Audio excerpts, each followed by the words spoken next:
Hello everyone, I hope you're all doing well wherever you're watching this. Welcome to the platform of Learning Fundamentals by Ankit Shukla.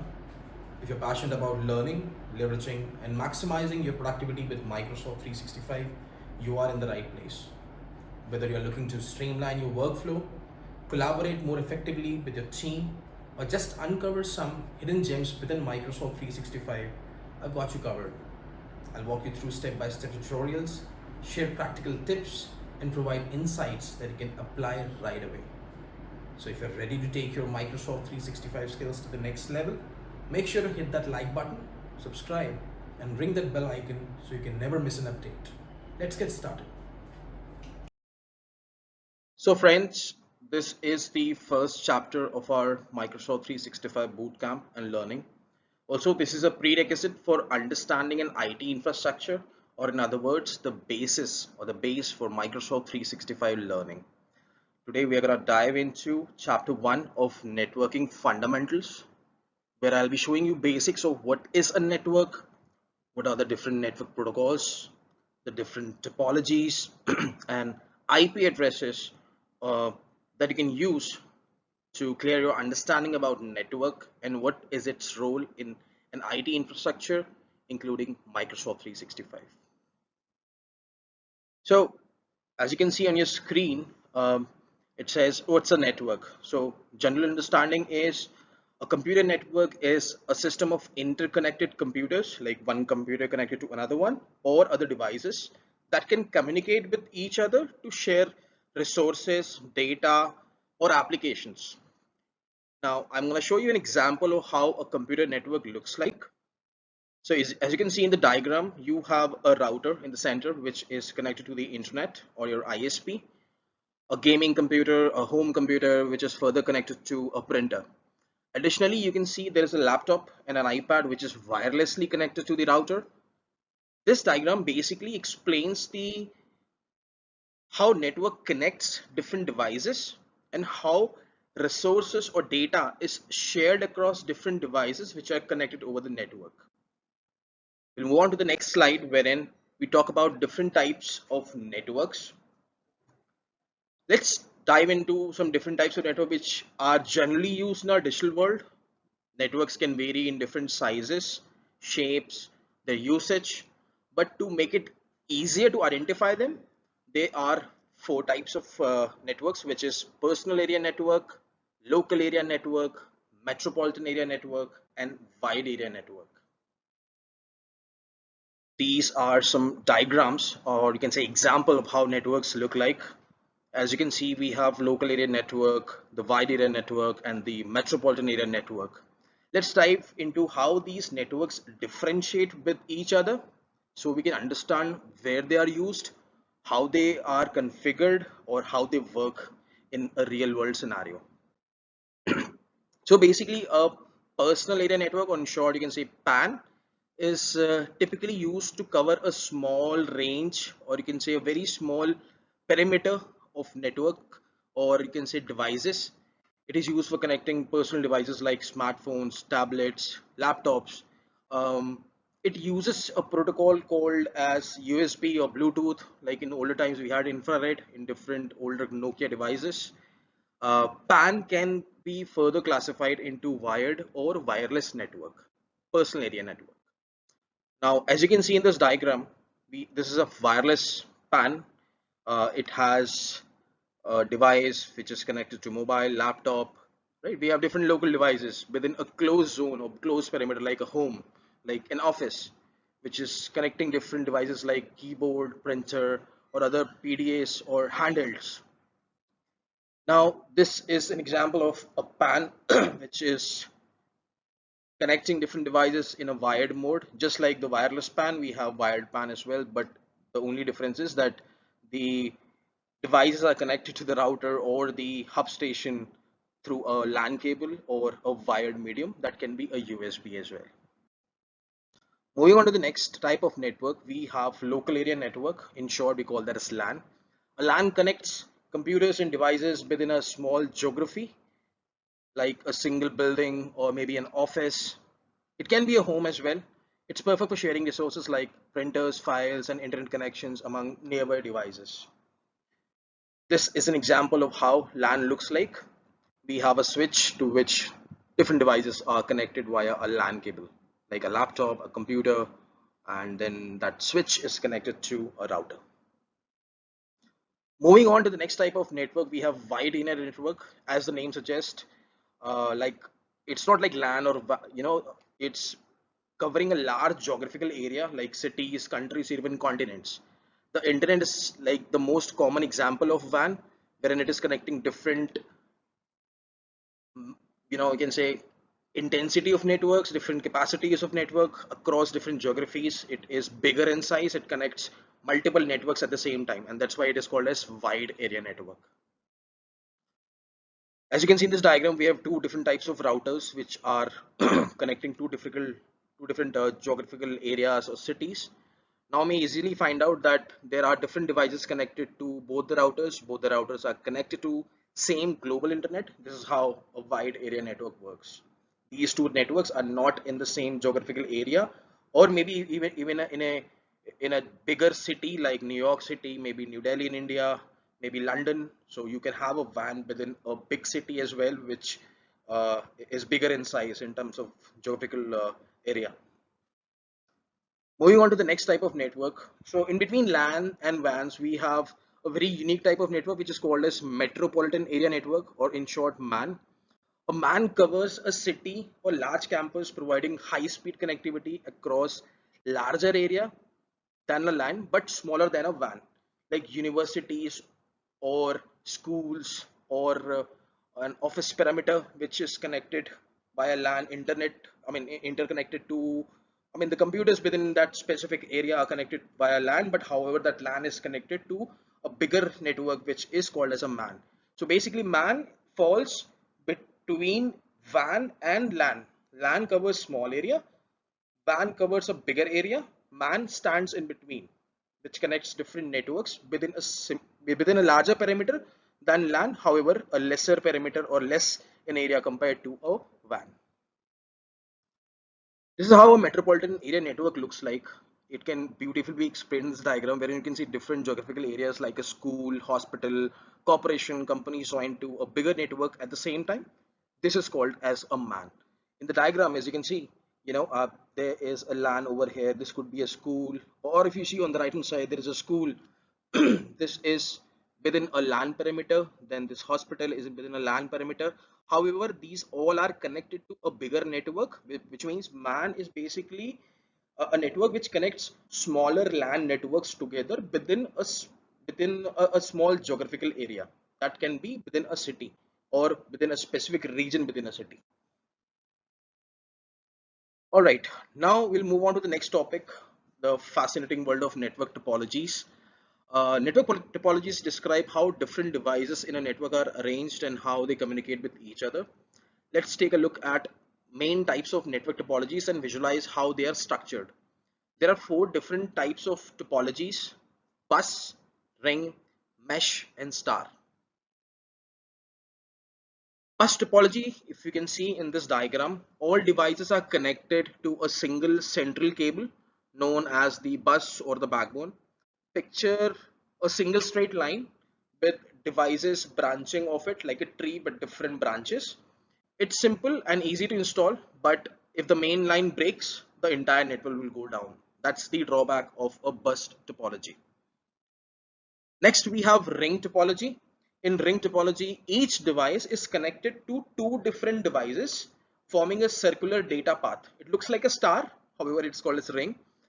In this topology, the data travels in one direction, or you can say unidirectional. It reduces the chance of collision, but if one device falls or it fails, it can disrupt the entire network. That is another set of disadvantage, just like we have in the previous topology we had, which was uh, the ring topology. Next one, we have mesh topology. Mesh topology connects each device to every other device in the network. Like you see in the diagram that all the devices are connected to each other.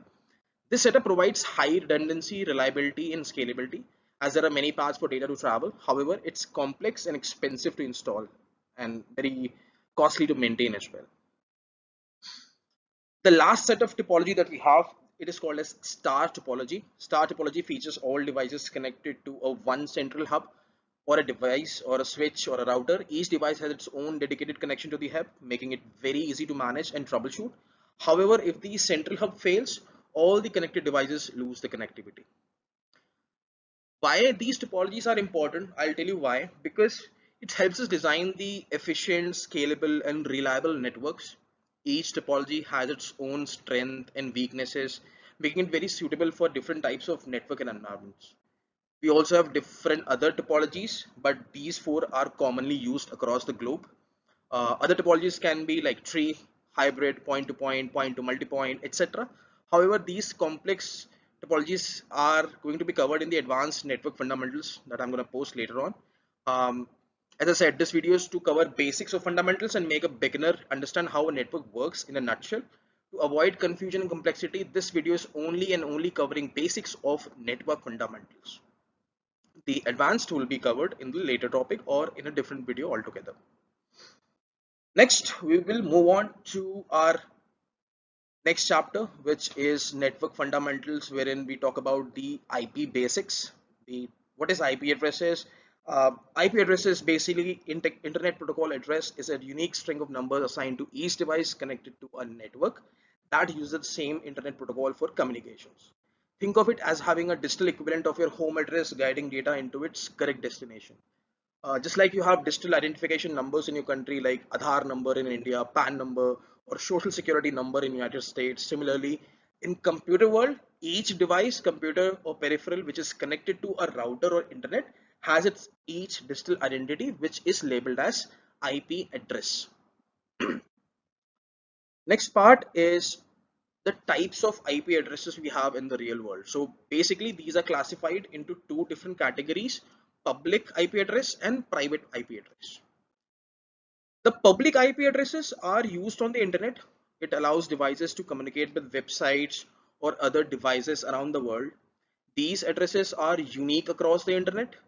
Public IP addresses are further classified into two different categories: dynamic and static, which have their own set of differences, advantages and disadvantages.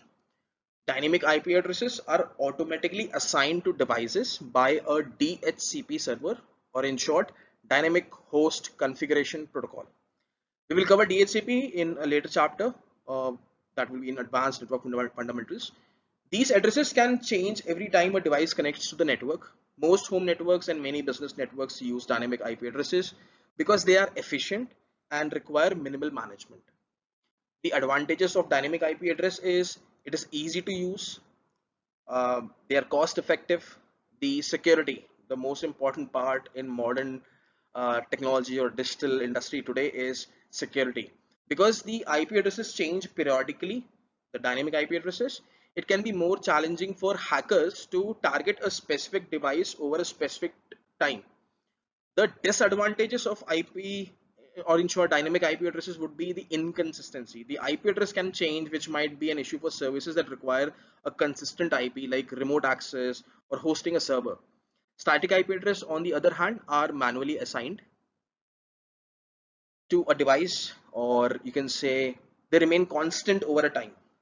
This means the device will always have the same set of IP address whenever it connects to the network. Static IP addresses are commonly used for servers, printers, or other devices that need a permanent address. Think of it as having like a permanent account number, a passport number that never changes, right? Similarly, static IP addresses work like that. The advantages of static IP address is that it does not change. It makes it ideal for hosting websites, email servers, other services that need a reliable address. It is The other advantage that we have is remote access. It is easier to set up and maintain remote access to devices such as like a security camera or remote desktop connections. The last advantage that I will emphasize on is the network stability. It reduces the risk of IP conflicts and ensures that stable communication is there between the devices. If the IP is not changing, the communication will be pretty reliable and it will be stable. However, there are disadvantages of static IP address are as well. The management, it requires manual configuration and more administrative efforts to manage it. uh, the cost, the service provider, whoever provides you the IP address, they're gonna charge you more. It is costly as compared to the dynamic address, because dynamic is something that you manage internally. Static is something that has to be given by your service provider or your internet service provider. Security. Since these IP addresses do not change, it is very easy for hackers to target and potentially exploit you. Think of it as having an IP address which is known to a hacker. They can continuously probably target you because they know what's the endpoint, what's the IP address of a specific machine or a server. Should they have access to it, they can continuously try and prone it, making it unreliable. That machine probably would be unreliable, and you would have to invest more on the security part of that server, because you have to have, or you need to have the static IP on that specific set of device, peripheral, or the server. Moving on to the next type of IP address, which is IP address, right? Uh, a private IP address is a range of non-internet facing IP address used in an internal network. Private IP addresses are provided by network devices that you have at home, like provided by your routers or using network address translation. As you can see in this diagram, we have a router which is connected to an ISP, that is a public IP being assigned by your ISP. Now, if you can see very clearly, there are multiple devices which are connected to this router. The public IP assigned to this router is 82.10.250.19, but this IP address also has a fixed, or you can say default IP address, which is 192.168.0.1. That's an example only, but that's an internal IP address, right? As you can see, all the other devices which are connected via this router have their own set of IP addresses, like uh, 192.168.0.104, 101, and other as well. Now, coming to this router, it has a public IP which is being assigned by the ISP. It has an internal set of IP which is 192.168.0.1, which is a private internal IP. Now, within this entire LAN network, should I say, um, devices are connected wired and wirelessly. In this case, the router works as a DHCP server. So if you remember two or three slides before, we talked about DHCP server. Basically, it assigns private IP addresses to different devices for its unique identity within this closed perimeter of LAN or router network. That's how a private IP address works. So in short, your ISP provides a public IP due to network address translation. The router that you have at home, has different devices connected to it. This router works as a DHCP server, and it assigns static, or you can say private IP addresses, not static but private IP addresses within this internal network. And that's how we distinguish between static, or you can say private IP addresses versus public IP addresses, because the in this diagram, as you can see, these are private IPs within your perimeter network, within your home boundary, within your LAN network. These IP addresses are not public because the actual public address would be different, which in this case is 82.10.250.19, which is assigned by your ISP, your network provider, to your router. This is a classical example of how internet connections work at home. Just like I am sitting at home right now, I have a router right now which is connected via Airtel. Airtel is my service provider in this case. It has given a public IP to me on this router. Further, this router is connected to different devices at home. I have probably around 10-15 devices that are connected to this router. Each device is assigned a private IP address by this router itself. These IP addresses are not exposed to the internet. The exposed IP is the public IP which is provided by my ISP. That is the difference between static IP and a public IP. This is a diagram, as you can see, between a private IP versus public IP, clearly differentiating in a chart or a structural way of what is the difference of private IP versus public IP. As you can see, it is unique in a LAN private IP, it is unique globally. The ranges are different. These ranges are called as IP classes. I will cover that up in the next chapter or in the next video. Well, that's the end of this topic, guys. This is the end of a chapter one. I thank you so much for watching this. I hope you found this video helpful and that you have a clearer understanding on the basics of network fundamentals, different types of networks, topologies, and IP addresses. If you have enjoyed this content, please give it a thumbs up and share it with your friends, family, or colleagues who might find it useful. Your support means the world to me, and this helps the channel grow. If you haven't already, make sure to subscribe the channel by clicking on the subscribe button below. Don't forget to hit the bell icon so you get notified every time I upload a new video. This way you won't miss out on any of the latest tips, tutorials, and insights into network fundamentals and Microsoft 365 learning. If you have any questions, feedback, or topics you'd like me to cover up in the future videos, please leave a comment down below. I love reading your comments and interacting with you all. It really helps me tailor the content that you actually need or you're interested on and need help with. Once again, thank you so much for your time and support. It's your engagement and enthusiasm that keeps this channel going. Stay tuned for more exciting content coming your way soon. Have a fantastic day ahead, and I'll see you in the next video. Take care. Have a great day. Bye bye.